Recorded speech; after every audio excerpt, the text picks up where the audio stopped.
मधुपुर नाम का एक गांव था जहां पे सीमा अपने बेटा प्रशांत और बेटी मंजू के साथ रहती है। प्रशांत और मंजू बहुत छोटे थे, महज 5 साल की। तब सीमा की पति मनोज का अचानक मृत्यु हो जाने के बाद सीमा अकेले ही अपने परिवार चलाती थी। सीमा मेहनत से मजदूरी करके जो भी कमाती थी उससे उसके घर नहीं चल पाता था। सीमा बहुत ईमानदार और मेहनती थी। वो दिन भर दूसरे के घर में काम किया करती थी ताकि उसके बच्चे को 2 वक्त अच्छे से खाना मिल जाए। मनोज के मृत्यु के बाद सीमा का देवर मनोज का भाई धोखे से उनके हिस्से का सारा जमीन अपने नाम कर लिया था और सीमा अपने दोनों बच्चे को लेके एक छोटी सी घर में आ गई थी। देखते देखते ऐसे ही किसी तरह से उनके दिन बीत रही थी। ऐसे चलते चलते होली का त्योहार आ गया था और सीमा के पास काम न होने के कारण उस दिन वो खाने का जुगाड़ नहीं कर पाई थी। तो सोचा क्यों न देवर विक्रम के पास जाके कुछ खाने के लिए मांगा जाए। सीमा उसके देवर के घर जाती है। देवर जी, आज होली का त्योहार है और घर में मेरे दोनों बच्चे भूखे हैं, इसलिए मैं आपके पास आई हूँ। कुछ पैसे अगर उधार दे देते, मैं अगले महीने में ही आपको लौटा दूंगी। देखिए भाभी जी, पैसे पेड़ पे नहीं उगते हैं कि तोड़ के आपको दे दूं, ठीक है? और अभी मेरे हाथ बिल्कुल खाली है, खर्चा बहुत बढ़ गया है और मैं जो भी आज कमाता हूँ, जो भी हूँ, अपनी मेहनत से हूँ। मेरे पति की देहांत के बाद भी हम आपके पास कभी कुछ नहीं मांगा।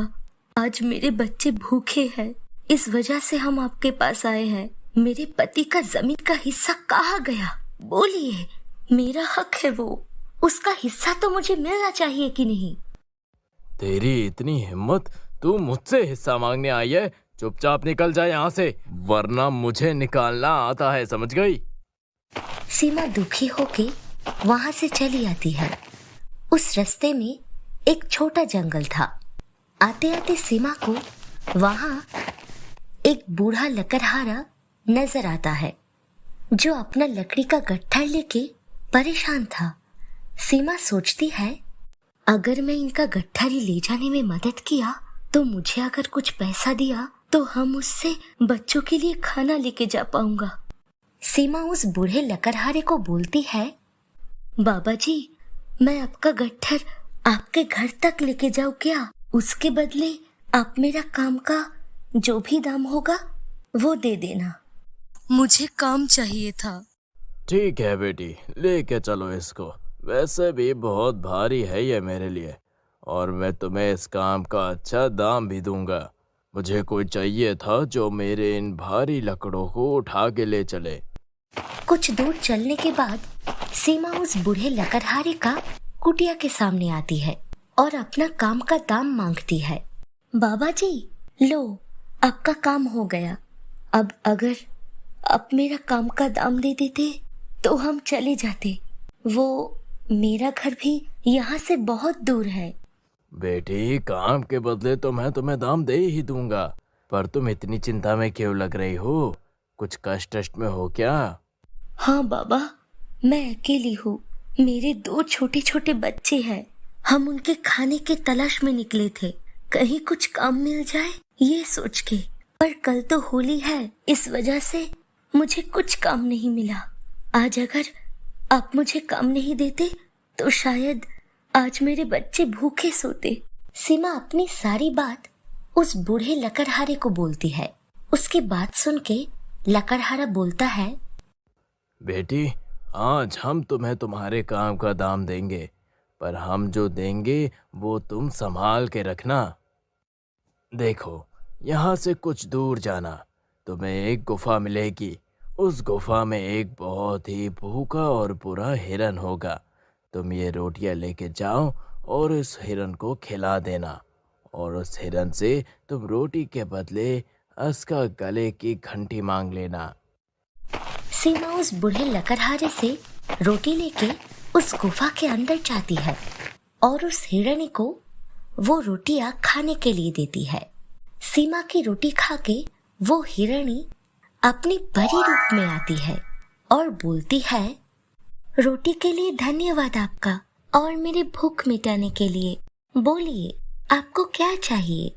मुझे आपके गले में बंधा हुआ वो घंटा चाहिए। ठीक है, ये लो घंटा, पर याद रखना ये घंटा कोई मामूली घंटा नहीं है, ये एक जादुई घंटा है। इस घंटा को हिलाकर आप जो मांगोगे वो मिल जाएगा, पर याद रखना जैसे ही घंटा का काम पूरा हो जाए तो इसके ऊपर पानी डाल देना, नहीं तो ये काम करता रहेगा। पानी डाल देने से ये शांत हो जाएगा। ठीक है महारानी, आपका बहुत धन्यवाद। अब मैं चलती हूँ, मुझे जाना होगा, मेरे बच्चे भूखे हैं। सीमा वो घंटा लेके अपने घर आती है और उस घंटा को बोलती है, घंटा घंटा खाना चाहिए। बस घंटा खाना निकलना शुरू कर दिया। जैसे ही खाना बन गया, सीमा उस घंटे में पानी डाल दिया तो घंटा अपना काम भी बंद कर दिया। बहुत दिन बाद सीमा अपने 2 छोटे छोटे बच्चे को ठीक से खाना खिलाई थी, तो मन से उस बूढ़े लकड़हारे को वो मन में बहुत धन्यवाद देती है। बस इसके बाद सीमा उस घंटा के जादू से अपनी जरूरत पूरी करने लगी। देखते देखते सीमा उसके देवर से भी अमीर बन जाती है और ये बात फैल गई कि सीमा बहुत अमीर बन गई है। और जब ये बात सीमा का देवर को पता चला तो वो सोच में पड़ गया, आखिर कैसे हो रहा है ये सब कुछ। कल जो औरत लोगों के घर में जा जाकर काम कर रही थी वो आज इतनी अमीर कैसे बन गई? बात हजम नहीं हो रही है मुझे। होली के दिन आई थी पैसे मांगने और आज 1 महीने के अंदर ये सब कैसे? मुझे इसका राज तो पता ही करना होगा। फिर एक दिन विक्रम रात को सीमा के घर की खिड़की से झांक के देखता है, सीमा एक घंटा की मदद से अनाज निकल रही है। विक्रम को सब समझ में आ गया, आखिर ऐसा कैसे हुआ। ओह अच्छा, तो ये सब इस घंटे का कमाल है, हाँ, जिसके चलते मीना इतना अमीर हो गई है। ये घंटा मुझे चाहिए किसी भी हाल में। विक्रम दूसरे दिन रात को सीमा के घर में से उस घंटा को चुरा के अपना घर लेके आता है और अपनी पत्नी को बोलता है, ये देखो भाग्यवान, ये एक जादुई घंटी है, इससे जो भी तुम मांगोगी वो तुम्हें मिल जाएगा। लेकिन उससे पहले हमें ये गांव छोड़कर यहाँ से जाना होगा। चलो अपना सारा सामान पैक करो और यहाँ से चलते हैं हम लोग। विक्रम उसका परिवार को लेके नदी के रास्ते नाव लेके शहर की तरफ चल देता है। कुछ दूर चलने के बाद विक्रम की पत्नी को भूख लगती है, तो वो विक्रम को घंटा से खाना निकलने के लिए बोलती है, घंटा घंटा खाना बनाओ। देखते देखते घंटा खाना बनाना शुरू कर देता है और नाव खाने से भरने लगता है। विक्रम को उस घंटा को रोकना नहीं आता था।